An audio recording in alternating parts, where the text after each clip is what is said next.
आप सभी लोगों को मेरा नमस्कार और आशा करते हैं आप सभी लोग मंगलमय होंगे। इंडिया में और कहिए अभी खासकर कहिए जो केरला गवर्नमेंट और लिबरल हैं और नास्तिक जो हैं उनके जो इरादा था उस पर पानी फिर गया है। जी हाँ, आप सही सुन रहे हैं। उस पे इंडिया के सुप्रीम कोर्ट ने पानी फेर दिया है और हिंदू मंदिरों में केरला का जो पद्मनाभम हिंदू मंदिर था भगवान विष्णु का, प्राचीनतम मंदिरों में से एक और दुनिया के धनी मंदिरों में से एक। जी हाँ, या कहिए दुनिया के सबसे धनी मंदिर। जी हाँ, उस मंदिर का जो मैनेजमेंट का काम था वो मैनेजमेंट का काम वहां के राजघराना करते आते थे। जी हाँ, वहां के राजघराना त्रावणकोर राजघराना करते आता था। केरला के तिरुवनंतपुरम में यह पड़ता है। उसके लिए अभी सुप्रीम कोर्ट ने बोला है कि उसका जो मैनेजमेंट है वो सदा भी त्रावणकोर के राजघराना ही करता रहेगा। जी हाँ, और उसमें एक बात और भी इंपॉर्टेंट है कि जो हिंदू मंदिर है उसका मैनेजमेंट और जो भी बोर्ड के सदस्य होंगे उसमें सिर्फ हिंदू ही होंगे। जी हाँ, आजकल इंडिया में एक अलग तरह का ट्रेंड चल गया है। जी हाँ, आप सही सुन रहे हैं। या तो कहीं क्रिश्चियन मिशनरियों के दबाव में या दूसरे लोगों के दबाव में, मैं उसके प्रति नहीं जाता हूं। दूसरे धर्म के लोगों के दबाव में क्या हुआ कि हमारे यहाँ जो नए गवर्नमेंट आ रहे हैं, जो अपनी जो मुख्यमंत्री बनते हैं, जो अपना व्यू नहीं रखते हैं हिंदुओं के प्रति, मतलब वो हिंदू धर्म फॉलो नहीं करते हैं, वो अलग तरह का आजकल प्रकाष्ठा और जो कहते हैं ना अपना अलग तरह का इरादा प्रदर्शित कर रहे हैं। जी हाँ, आप सही सुन रहे हैं। जिसमें 2011 में क्या हुआ था, अभी पद्मनाभम मंदिर पे मैं आता हूँ। 2000 सदियों से ये 1733 ईस्वी में त्रावणकोर के महाराजा, त्रावणकोर कुल तमिलनाडु का पार्ट था और केरला का पार्ट था, जहां के ये राजघराना पड़ता था, जहां रूल करता था त्रावणकोर के महाराजा मार्तंड वर्मा ने ये मंदिर बनवाया था जो अभी का मंदिर है। इससे पहले भी वहां मूर्ति होती थी, ये बात है। तो क्या है कि तब से लेके अभी तक वही राजघराना इसका मैनेजमेंट करता आया है। जी हाँ, आप सही सुन रहे हैं। और उन्हीं पे कुछ लोगों ने ये आरोप लगा दिया, आजादी के बाद फिर उसी राजघराने के जो वारिस थे वो करते आए, लेकिन कुछ लोगों ने उन पे आरोप लगा दिया कि यहाँ मिसमैनेजमेंट होता है और पैसे की चोरी होती है। और 2011 वो कौन थे आप लोग समझ सकते हैं, वो केरला है।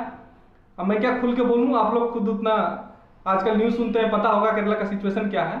ये सारी चीजें हुई। पर 2011 में क्या हुआ कि सुप्रीम कोर्ट ने, वहां का हाई कोर्ट ने, केरला हाई कोर्ट ने ये जजमेंट दे दिया कि ये त्रावणकोर के महाराजा का जो फैमिली है उनसे ये चीज छीन ली जाएगी। जी हाँ, और ये अब गवर्नमेंट कंट्रोल करेगा, गवर्नमेंट देख रेख करेगा। और अभी केरला में गवर्नमेंट कौन है, अब तो आप जानते हैं कि जो धर्म को मानते ही नहीं है। इंडिया में उसी पार्टी की भी गवर्नमेंट आती है, तो गवर्नमेंट करेगा तो समझ सकते हैं किस हिसाब से करेगा।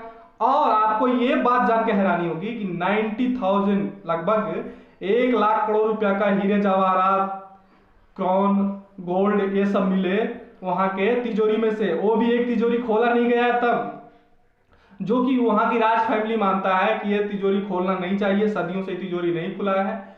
हमारा ऐसा मानना है, हम लोगों को हिंदुओं का ऐसा मानना है जो उसमें विश्वास करते हैं भगवान विष्णु का जो टेम्पल है पद्मनाभम का, कि इससे त्रासदी आ जाएगी, त्राहिमाम हो जाएगा वहां की जनता। हाँ, तो इसके लिए नहीं खुलना चाहिए। अब सुप्रीम कोर्ट में जब क्या हुआ कि 2011 में तो हार गए वो केस, लेकिन 2000 अभी 9 साल के बाद 2020 में ये जजमेंट आया। जस्टिस यूई ललित और इंदु मल्होत्रा की जो खंडपीठ थी, उन्होंने ये बात त्रावणकोर के महाराजा की फैमिली की तरफ बोली। अब वो मैनेजमेंट करेंगे और उसमें एक सबसे बड़ी बात है कि आप सिर्फ हिंदू ही हिंदू मंदिरों के बोर्ड में होंगे, मैनेजमेंट में होंगे। और जो खुलने वाली थी तिजोरी, वो तिजोरी का खुलने का अधिकार वहां के फैमिली को दे दिया गया। वो चाहे तो खोले, वो ना चाहे तो ना खोले। जी हाँ, और मैं क्या बोलता हूँ, इंडिया में ट्रेंड चल गया है। अभी तिरुपति जानते हैं, वो भी दुनिया का वन ऑफ द रिचेस्ट मंदिर है। जी हाँ, उस तिरुपति में क्या हुआ, जो बोर्ड के अध्यक्ष हैं वो वहाँ के जो सीएम है, जो क्रिश्चियनिटी को फॉलो करते हैं, श्री जगन मोहन रेड्डी, वो जगन मोहन रेड्डी ने क्या किया, अपने चाचा को उस बोर्ड का अध्यक्ष बना दिया। जबकि पूरा आंध्रा में मैं रहा हूँ और आप जाके देख लीजिए, पूरा ये सब लोग जानते हैं कि उनकी पूरी फैमिली क्रिश्चियनिटी को फॉलो करती है। जी हाँ, पूरी फैमिली। तो एक क्रिश्चियन कैसे हिंदू मंदिर का बोर्ड अध्यक्ष बन गया। हालांकि उसमें लिख दिया कि हम हिंदू धर्म फॉलो करते हैं, वो अलग बात है। और वहां और एक बहुत बड़ी बात हो रही है, आंध्रा की बात बोल रहा हूँ। आप लोग बहुत सारे लोग जानते हैं ना जानते हैं वो अलग बात है। वहां क्या हुआ है आंध्रा में कि मंदिरों के बोर्ड में रिजर्वेशन दिया गया, मैं उसके पक्षधर हूं कि अगर वहां के लोग, ऐसा नहीं है कि दलित नहीं बन सकते, सब बन सकते हैं, लेकिन क्या गया है उसमें बहुत सारे लोग और मेजोरिटी ऑफ लोग ऐसा देखा गया कि ऑलरेडी वो क्रिश्चियन में कन्वर्ट हो चुके हैं, पर हैं वो दलित और उसका आरक्षण का लाभ लेते हैं वो, और उस मंदिर के बोर्ड के सदस्यों में से होते हैं और अनाप शनाप डिसीजन लेना भी स्टार्ट करते हैं। जी हाँ, हिंदू मंदिरों के बोर्ड के मैनेजमेंट का डिसीजन एक क्रिश्चियन कैसे ले सकता है, लेकिन लेते हैं और फिर वहां से चर्च चले जाते हैं। तो समझ सकते हैं कि कोई क्रिश्चियन आके हमारे मंदिर चलाएगा तो किस माइंडसेट के साथ चलाएगा। जी हाँ, वहाँ ये आंध्रा में ऐसा हो रहा है। तो मैं आप लोगों से आग्रह करता हूँ कि आप लोग जागिए और ऐसा मूवमेंट चलाइए कि हिंदू मंदिरों के बोर्ड में सिर्फ हिंदू ही रहेंगे।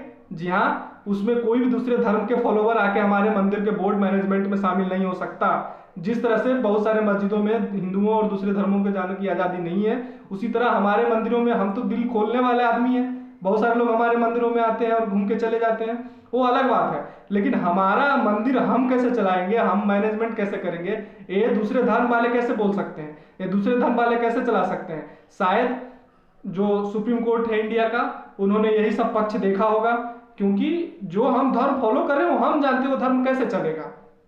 जी हाँ, बशर्ते वो धर्म कोई मतलब कोई अत्याचार किसी के प्रति ना कर रहा हो, किसी का अधिकार हनन ना हो रहा हो, हाँ, किसी के प्रति डिस्क्रिमिनेशन ना हो रहा हो, भले वो धर्म देख, भेद देख के, वर्ण देख के, जाति देख के, सेक्स देख के, ये सब नहीं होना चाहिए। तो तब तक जो मैनेजमेंट है वो उसका अधिकार है वहां का मैनेजमेंट करने का, ना कि कोर्ट करेगा और ना कि वहां की गवर्नमेंट करेगी। तो जो लिबरल थे उनकी भी सब की ये धारा पानी फिर गया, जो अपने अंदर पाले हुए थे उनका काम तमाम हो गया, और आंध्रा में भी। पर आंध्रा में ये सिचुएशन बहुत खतरनाक होती जा रही है। जी हाँ, आप सही सुन रहे हैं। अभी वही बोर्ड के अध्यक्ष जो थे जगनमोहन रेड्डी के चाचा, वो सांसद भी रह चुके हैं, पूर्व सांसद भी, वो तो तिरुपति के मंदिरों को संपत्ति तक बेचने के लिए नीलामी की प्रक्रिया शुरू करने वाले थे। वो तो भाग मनाओ कि वहां की जनसेना एक नई पार्टी है, पवन कल्याण की जो मूवी स्टार थे, उन्होंने खुल के विरोध किया, बीजेपी खुल के विरोध किया, कुछ हिंदूवादी संगठन, जितना बीजेपी वहां है और कुछ हिंदूवादी संगठन ने उसका विरोध किया, जिसके चलते उनके डिसीजन को वापस लेना पड़ गया। जी हाँ, आप सही सुन रहे हैं।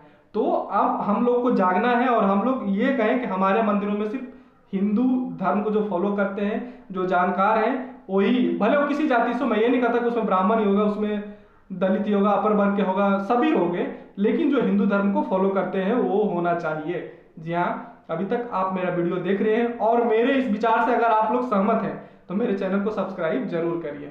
ठीक है दोस्तों, अभी तक आप मेरे वीडियो देख रहे हैं इसके लिए बहुत बहुत धन्यवाद। मेरे चैनल को सब्सक्राइब जरूर करिए। धन्यवाद।